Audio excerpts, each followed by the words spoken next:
and welcome to GIIS Noida's session on the topic how social media affects self-esteem of our teenagers. I am Malvika with our students of middle schools Nia, Vamika and Amyukta. Hi Nia, hi Vamika and hi Amyukta. Hello ma'am. Okay, so we'll be talking about how social media affects teenagers' self-esteem psychologically as well as in general. Moreover, we'll be discussing benefits, drawbacks, popular sites, fear, and some signs of negative impact. At the last, we'll be discussing steps to modify social media use to improve our mental health. Starting this topic, how social media impacts teenage self-esteem, I would like to discuss first, what is social media? Nia, can you help me out in this? What is social media as per you? So, according to me, social media is an online platform where we can do our research, interact with our friends and family, and basically be available. Okay, great. Now let me tell you about the self-esteem. The term self-esteem is used to describe a person's overall subjective sense of personal worth or value. It includes many factors, as we all know, that self-confidence, feeling of security, identity, sense of belongingness, and feeling of competence. Vamika, can you help me out in telling me how much time on an average you are spending on social media? According to me, I only use social media for homework, completing assignments, and sometimes for entertainment too. According to me, I only use YouTube and WhatsApp for talking to my friends, interacting with my relatives, and other school work. And in YouTube, what type of content you normally prefer? Or in any other social website, any specific type of content? I normally prefer content that is according to my age, appropriate to my age. Okay, great. Yes, Amyukta, you want to share your opinion about this question? Yes, ma'am. I am not legally old enough to have a social media account, so I only use WhatsApp and YouTube. But in general, I have seen that people use, specifically teens, use 7.5 hours on social media according to 2019 survey. Oh, very nice, very impressive. Okay, here I just want to ask you one more thing as we are just discussing about this social media and our self-esteem. Do you think everything shown on social media is real or it is mostly made up? Or if you want to share any example, please. Anybody? Nia, you want to tell us? Well, I don't think that everything on social media is true, because just because it is on the internet doesn't mean that it's true. Rumors fly fast, especially on the internet, and we can't believe anything on the internet. We need to be skeptical and question every information that we get. Amyukta, do you agree with this? Yes, whatever we see on social media is not always true. It can be made up to get more likes and comments and shares. Yes, in fact, I also feel the same. Everything is not real over there. Okay, so let's discuss more about how social media affects on our self-esteem. As we all know, social media sites and application has changed the way which people interact, connect, and share with one another. Teens and pre-teens among the highest consumer of social media. I think you all agree with that. As the number of social media sites and apps increases, children and adolescents increase their usage. So let's discuss some of the benefits of social media. Vamika, can you tell me what are the different benefits of social media in general?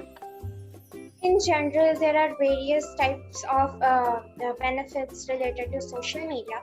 Like if a new company is being launched, so it can put their main or like the things in the social media. They can click the pictures and send. So this is a very good type of.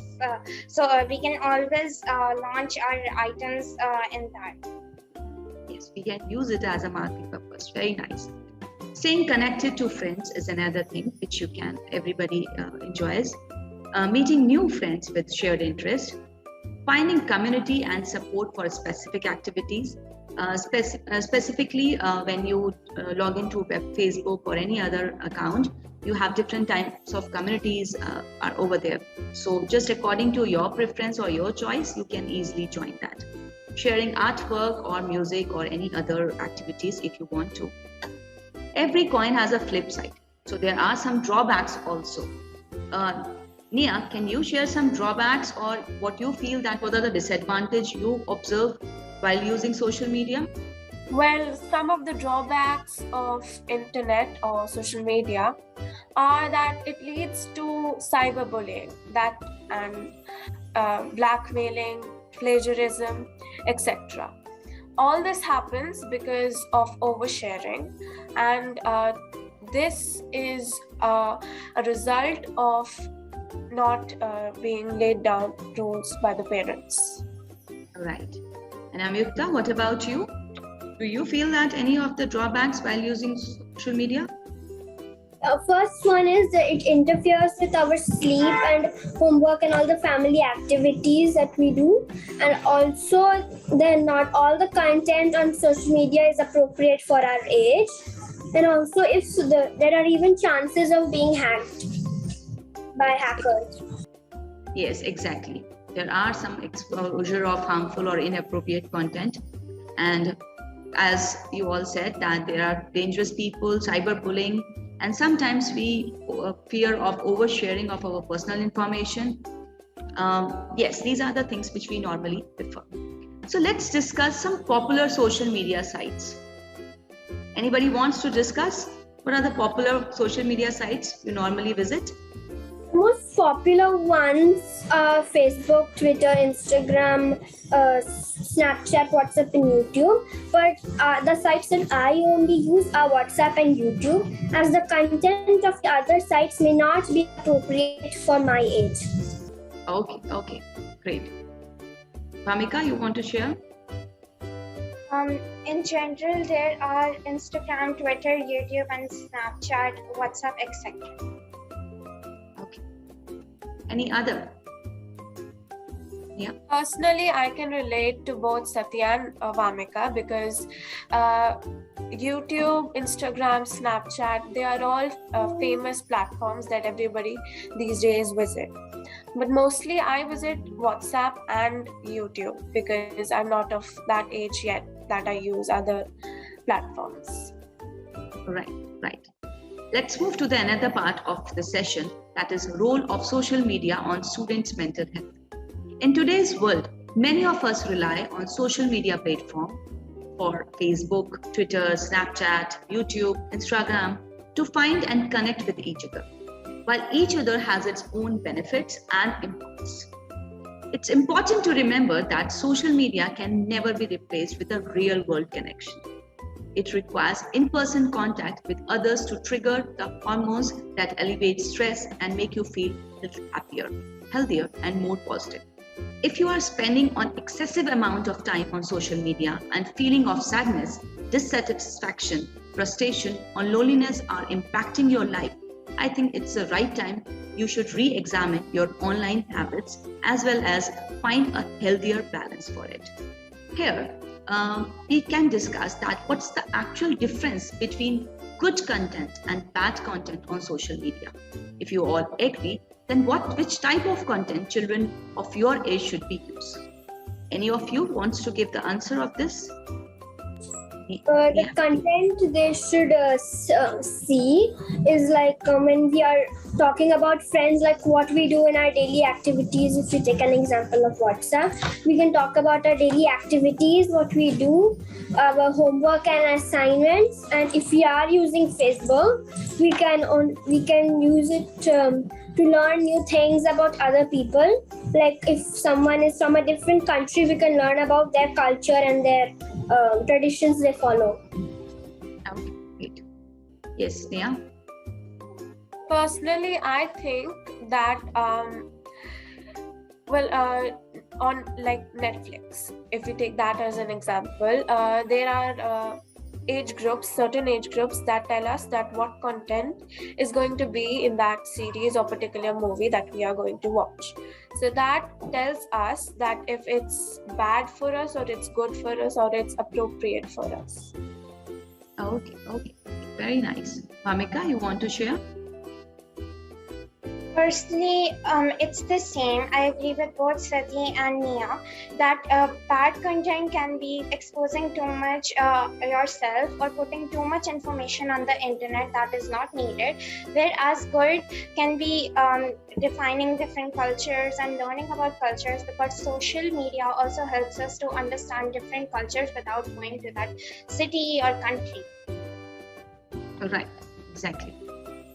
So yes, there are some positive aspects of social media too. To join or promote some awareness programs like on autism or maybe on poverty or maybe on inclusion. You can seek or offer emotional support during tough times also. Find vital social connections if you live in a remote area.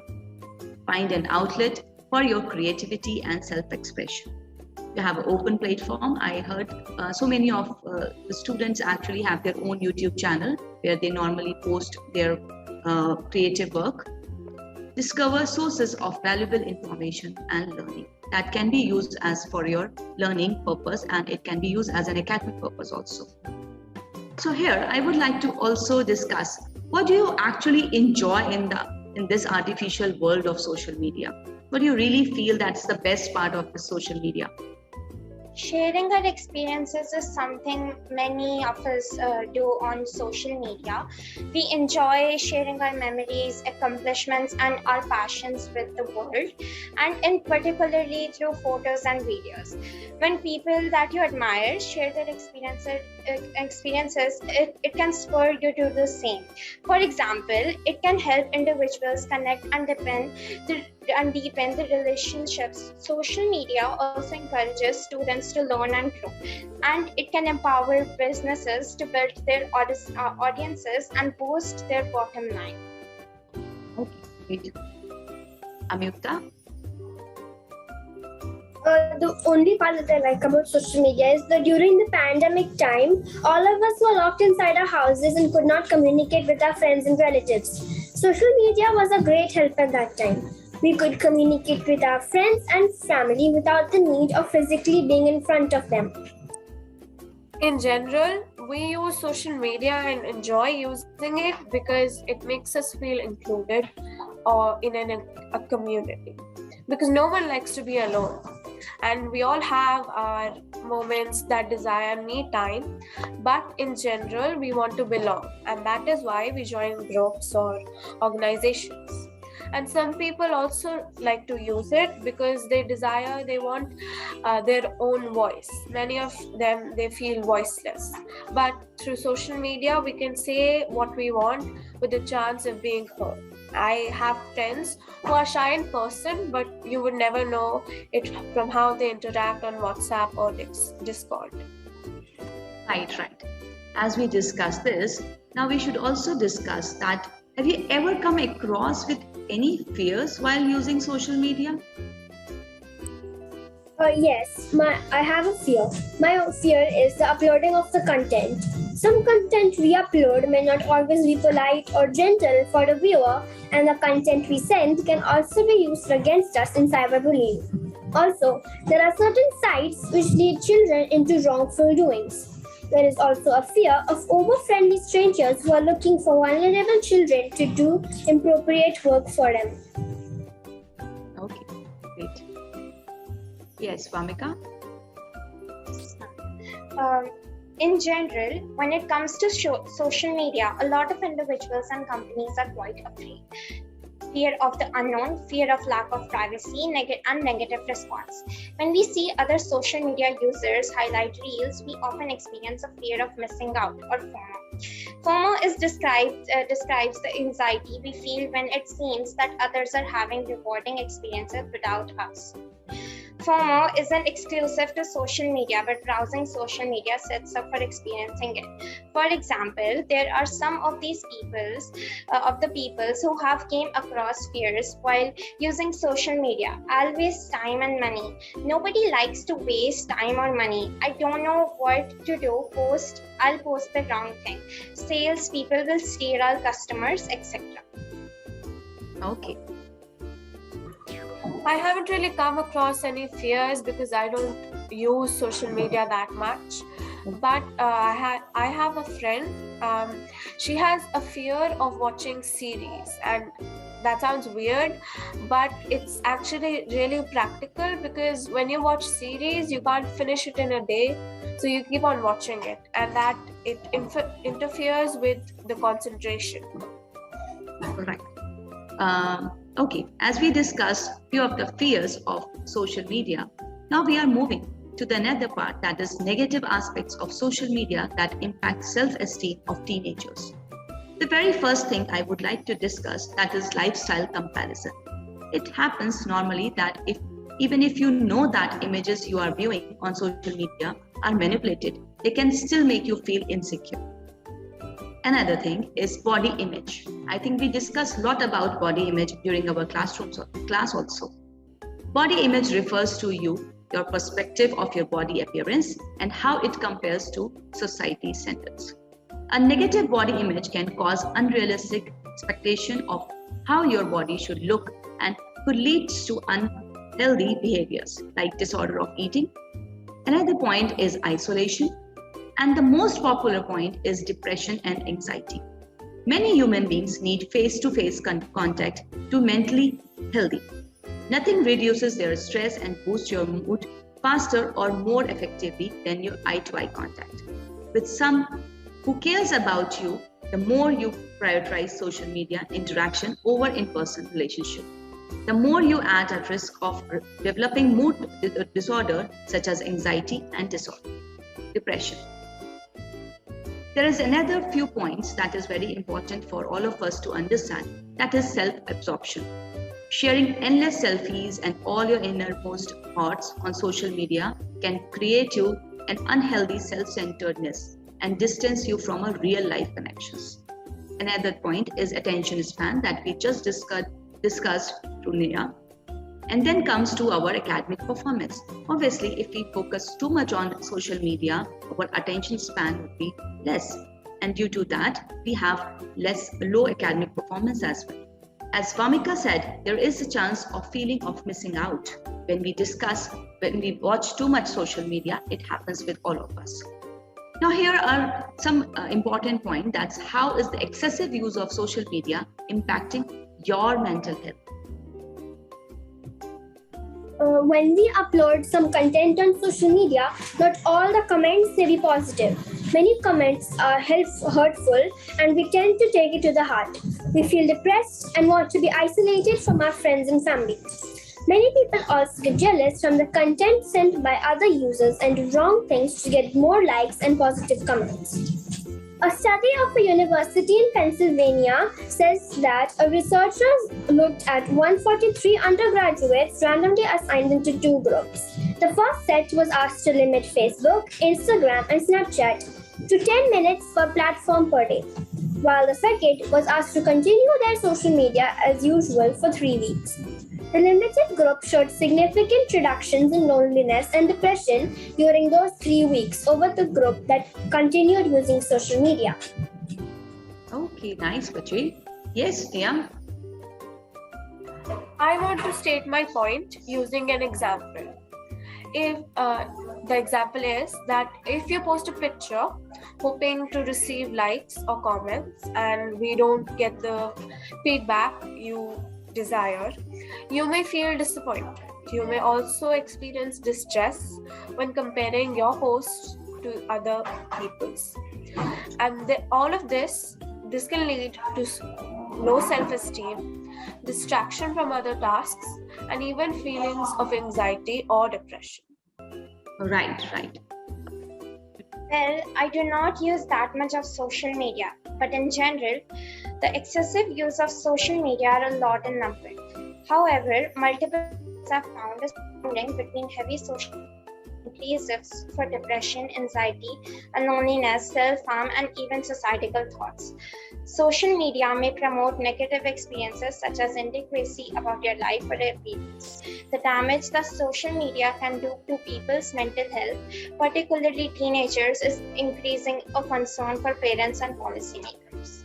As we discussed different signs that social media is impacting our mental health, now we just discuss few of the steps by which we can modify social media use to improve our mental health. The first one is that we can reduce time online.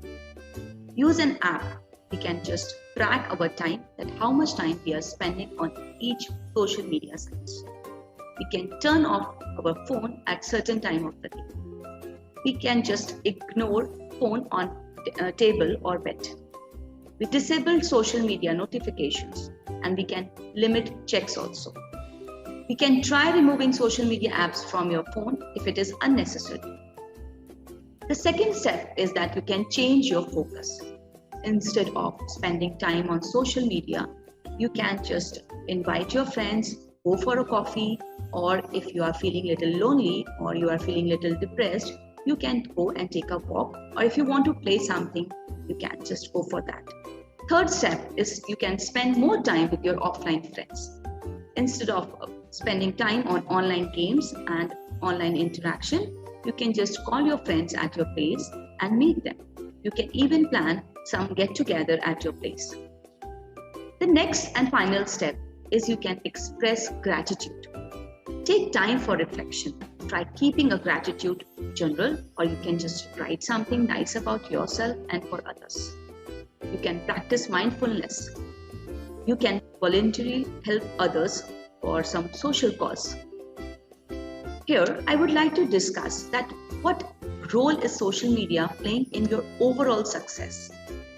Well, I don't use that much of social media, but in general, social media plays an important role in every student's life. It is often easier and more convenient to access information, provide information, and communicate with social media.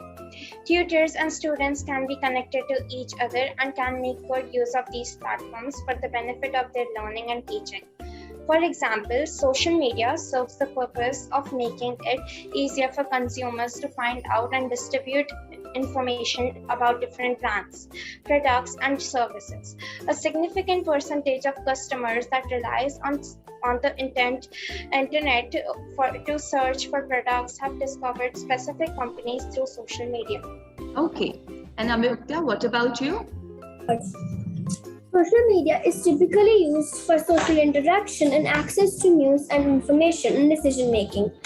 Through social media, we can get to know about the world around us. We can get international news and improve our general knowledge. Regarding WhatsApp, we can message our teachers and tutors and get our doubts and questions cleared. Social media promotes self-direct learning, which prepares students to search for more answers and make decisions independently, and provides more direct communication between students, teachers, and parents. Oh, very nice, Amyukta. For me, social media has helped me in community building, engaging and interacting with friends, family, and peers. Research. Whenever I get a topic for an assignment, the first thought in my head is Google. And it has helped me in being aware. It has brought the world closer to me, and I am able to apply it on examinations. Right. As we discuss this topic, every coin has a positive as well as negative aspect. So as we are reaching to the end of the session, we learned so many things about the positive as well as negative aspects of social media and its usage. I think today's session is fruitful for all of us, and we understand more about social media and how we can manage it. Thank you, students, for joining this session.